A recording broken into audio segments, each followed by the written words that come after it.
Good morning guys. આજે મેં મારી નાઇટ પૂરી કરીને હું જવાનો હતો ઘરે. બસ સ્ટેન્ડે આવ્યો, ચા પીધી. ચા પીને હું નીકળી ગયો બસ સ્ટેન્ડની અંદર જવા માટે. ત્યાં તો આ ડબલ ડેકર બસ જોવા મળી. ત્યારબાદ પછી બસ સ્ટેન્ડની અંદર પહોંચી, બસ મળી ગઈ મને મારી. તો હું બસમાં બેસીને નીકળી ગયો હિંમતનગર જવા માટે. હિંમતનગર પહોંચતાની સાથે જ બસ સ્ટેન્ડ ઉપરનો નજારો આ જુઓ તમે. Himmatnagar bus stand. Himmatnagar bus સ્ટેન્ડથી પછી મેં રિક્ષામાં મુસાફરી કરી. રિક્ષામાં બેસીને હું પહોંચી ગયો મારા ગામડે.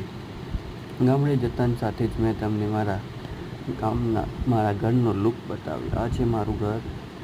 અને પછી અમારે ત્યાં સામૂહિક રક્ષાબંધનની શરૂઆત થઈ ગઈ. અમારે ત્યાં બધા જ ફેમિલી મેમ્બર્સ ભેગા થઈને રક્ષાબંધનની ઉજવણી કરતા હતા.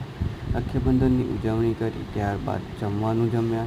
જમીને પછી હું પહોંચી ગયો ઘરે. ઘરે પહોંચીને પછી મેં કર્યું ભગવાનના દર્શન.